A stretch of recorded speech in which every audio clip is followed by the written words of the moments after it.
Friends, welcome to Sony vision channel. आज की video के अंदर मैं आपके लिए केस स्टडी लेकर आया हूं नॉइस ब्रांड की। कैसे इस ब्रांड ने पिछले 30 महीनों के अंदर 17x ग्रोथ करी।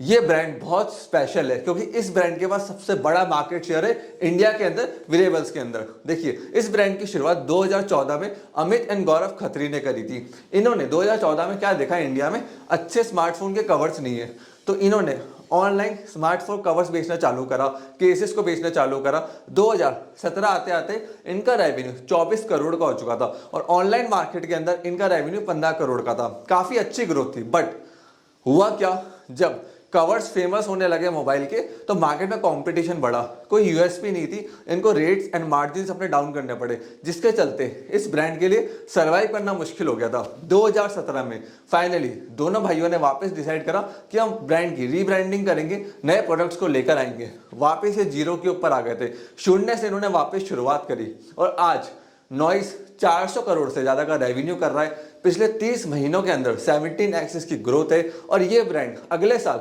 850 करोड़ का रेवेन्यू प्लान कर रहा है। अब मैं आपको बताने जा रहा हूं कि इस ब्रांड ने खुद को रीब्रांड कैसे करा, कैसे इन्होंने फेलियर से वापस बाउंस बैक करा। देखिए, जब दोनों भाइयों ने 2014 में शुरुआत करा था ना, तब फोन कवर्स का मार्केट काफी अच्छा था। बट यूएसपी ना होने के कारण इनको फोन कवर्स के मार्जिन को कम करना पड़ा, जिसके चलते 24 करोड़ का रेवेन्यू जो इन्होंने 3 साल में करा था वो वापस कम हो गया। अब ये प्रॉफिटेबल तो थे, ग्रो कर रहे थे, बट प्रोडक्ट इनको वापस रिलॉन्च करना था।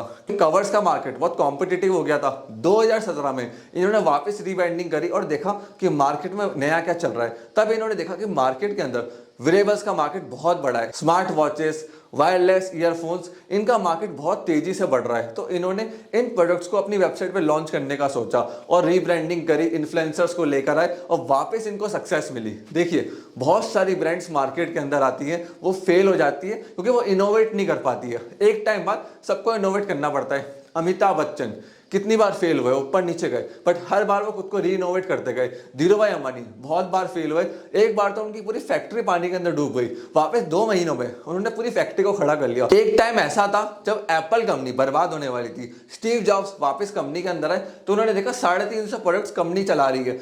तुरंत उन्होंने 340 प्रोडक्ट्स को बंद करा और 10 प्रोडक्ट्स के ऊपर फोकस करा। तो हर ब्रांड को खुद को रीबिल्ड, रीइन्वेंट करना पड़ता है। अगर आप खुद को रीबिल्ड, रीइन्वेंट नहीं करोगे तो एक टाइम बाद आप भी मार्केट के अंदर डाउन जाओगे और खत्म हो जाओगे। यही होता है बाउंस बैक। आपको वापस उठना है, देखना है क्या मिस्टेक थी, नए मार्केट की डिमांड क्या है। और इन्होंने यही सब देखा 2017 के अंदर और 2019 आते आते इनकी सेल्स 42 करोड़ की हो गई थी। 2020 के अंदर 156 करोड़ की हो गई थी। 2021 के अंदर 373 करोड़ की हो गई थी। इनका profit after tax 1 crore 80 lakh था।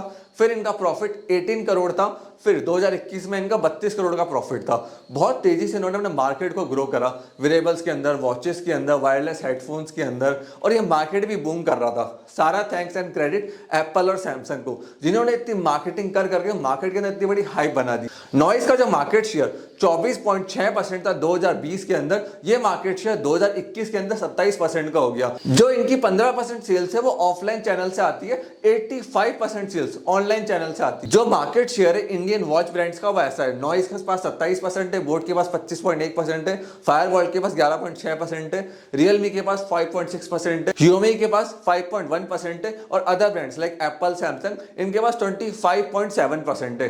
रीजन इनकी सक्सेस का ये कि ये कम प्राइस के अंदर अच्छी क्वालिटी प्रोवाइड कर रहे हैं। नॉइस ब्रांड, बोट ब्रांड, जितने भी इंडिया के अंदर ब्रांड्स है, ये अपनी सारी मैन्युफैक्चरिंग आउटसोर्स करती है, mostly out of China and Taiwan. अब इंडिया में भी स्मार्टफोन्स, वेरेबल्स की मैन्युफैक्चरिंग चालू हो चुकी है। जो दोनों भाई है ना, उन्होंने R&D के ऊपर, सप्लाई के ऊपर, मार्केटिंग के ऊपर, हर चीज के ऊपर खुद का कंट्रोल रखा है, जिससे क्वालिटी में कभी कॉम्प्रोमाइज ना हो। अब 5 लेसन जो हमें इस बूटस्ट्रैप ब्रांड से सीखने को मिलते हैं। सबसे पहला, customer should be number 1 priority. देखिए, कस्टमर सब कुछ है।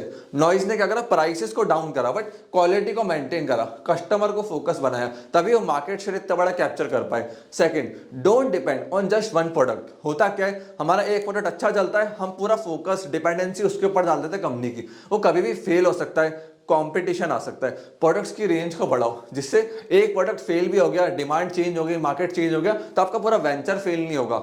शुरुआत में हम भी सोनीज विजन पे सिर्फ ट्रेडमार्क सेल करते थे सर्विसेज में, आज हम 400 प्लस सर्विसेज सेल कर रहे हैं। मेरा जो कंपटीशन था आजू बाजू का, वो क्यों खत्म हो गया? वो बाकी सर्विसेज ऐड नहीं कर पाया, तो जो उनके कस्टमर थे जिनको और सर्विसेज चाहिए थी, वो हमारे पास आ गए, हमारा कस्टमर रिटेन हो गया। क्यों? हम 400 प्लस सर्विसेज प्रोवाइड कर रहे थे। तो आपको अपने प्रोडक्ट्स सर्विसेज की रेंज बढ़ानी पड़ेगी, एक पर डिपेंडेंट नहीं हो सकते हो। तीसरी चीज, बी फियरलेस।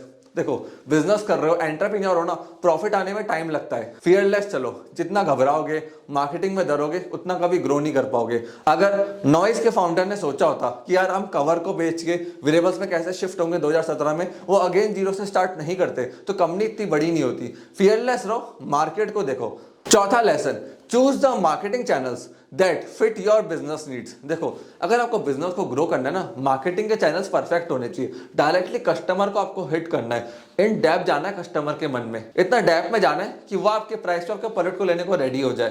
देखो, नॉइस ने अपनी मार्केटिंग है ना गूगल एड्स के थ्रू नहीं करी, फेसबुक एड्स के थ्रू नहीं करी, उन्होंने इन्फ्लुएंसर्स को हायर करा, कैंपेन्स को रन करा, वहां से उनको काफी अच्छा रिस्पॉन्स मिला, उसी पे वो री इन्वेस्ट करते गए और ब्रांड तेजी से ग्रो करती गई।